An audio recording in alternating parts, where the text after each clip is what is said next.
بسم اللہ الرحمن الرحیم۔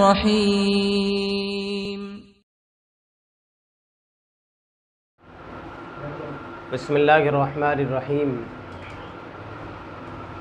ایک سوال پوچھا گیا ہے کہ مسواک مردوں کے لیے سنت ہے یا عورتوں کے لیے بھی؟ تو اس سلسلے میں یہ بات یاد رکھنی چاہیے کہ عورتوں کے بسوڑے وہ کمزور ہوتے ہیں۔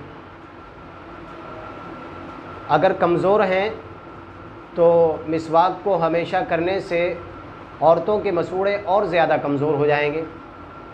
تو اس سلسلے میں پھر ان کے لیے گنجائش ہے، مستحب یہ ہے کہ وہ ہمیشہ نہ کریں بلکہ درمیان میں چھوڑ بھی دیا کریں،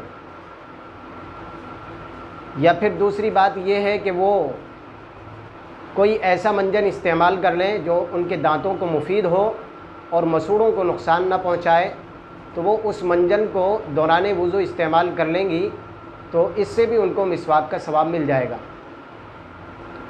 اور بعض عورتیں ایسی ہیں کہ جن کے مسوڑے بہت مضبوط ہوتے ہیں مردوں کی طرح، تو ان کے لیے مردوں کی طرح مسواک ہمیشہ کرنا سنت ہے۔ ایک سوال پوچھا گیا ہے کہ مسواک کی موٹائی اور لمبائی کتنی ہونی چاہیے؟ تو اس سلسلے میں بات یہ ہے کہ ہاتھ کی جو چھوٹی انگلی ہوتی ہے یہ والی، اس کے برابر موٹی ہونی چاہیے، اور لمبائی جو ہے وہ ایک بالشت کے برابر ہونی چاہیے، ایک بالشت۔ لیکن یہ امر مستحب ہے، فرض اور واجب نہیں ہے۔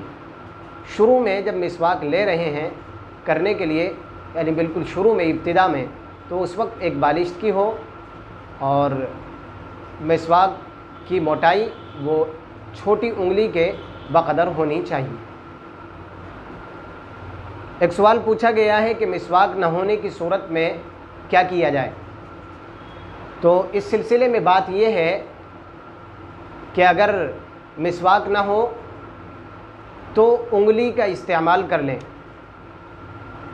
اور انگلی میں گنجائش ہے کہ کوئی سی بھی ہاتھ کی کوئی سی بھی انگلی استعمال کریں، مسواک کے قائم مقام ہو جائے گی۔ لیکن افضل اور بہتر یہ ہے کہ شہادت کی انگلی، سیدھے ہاتھ کی شہادت کی انگلی دائیں طرف اور بائیں طرف اس کو استعمال کریں، اس سے مسواک کا ثواب مل جائے گا انشاءاللہ۔